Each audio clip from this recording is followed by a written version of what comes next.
Assalamualaikum warahmatullahi wabarakatuh. Halo teman-teman semua, aku Indah Putri Amalia Adha, NPM 2142007, Program Studi Komunikasi dan Penyiaran Islam, Fakultas Agama Islam, Universitas Muhammadiyah Metro.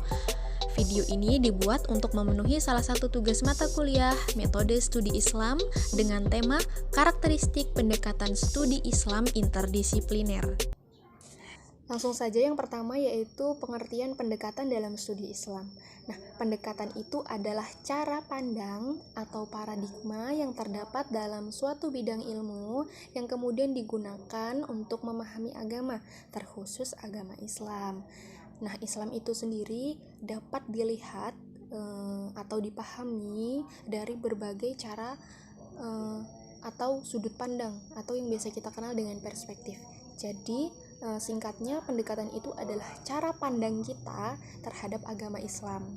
Kemudian yang kedua, pendekatan interdisipliner dalam studi Islam. Nah, pendekatan interdisipliner di sini adalah kajian atau pemahaman dengan menggunakan sejumlah pendekatan atau sudut pandang perspektif itu tadi.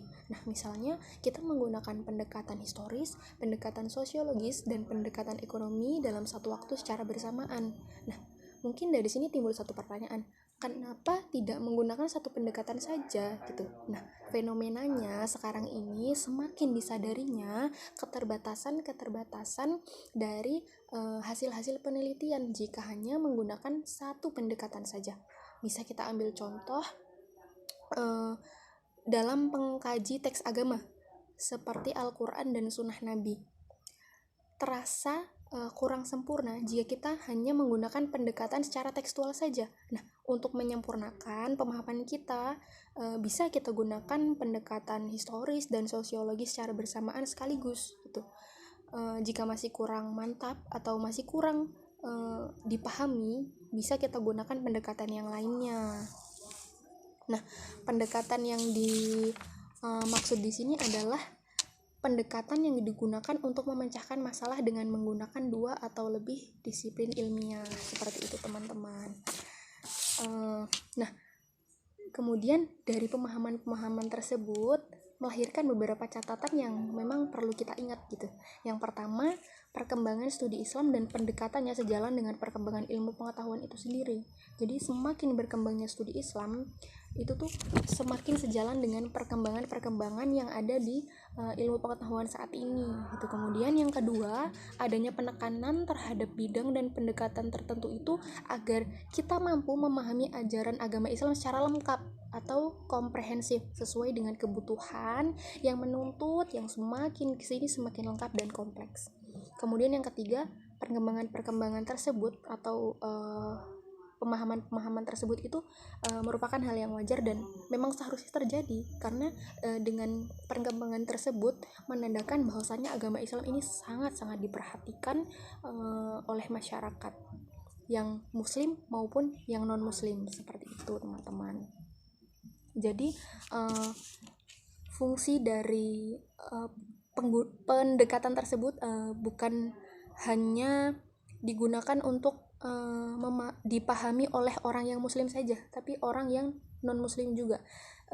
Sederhananya gini contohnya tentang halal dan haram, misal tentang rokok gitu teman-teman.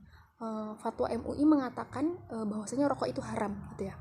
Namun fatwa dari MUI tersebut belum mampu menyelesaikan masalah berkaitan dengan banyak hal, misalnya tenaga kerja, kemudian perekonomian, kesehatan gitu. Jadi bukan semata-mata hanya tentang urusan fikih teman-teman, seperti itu.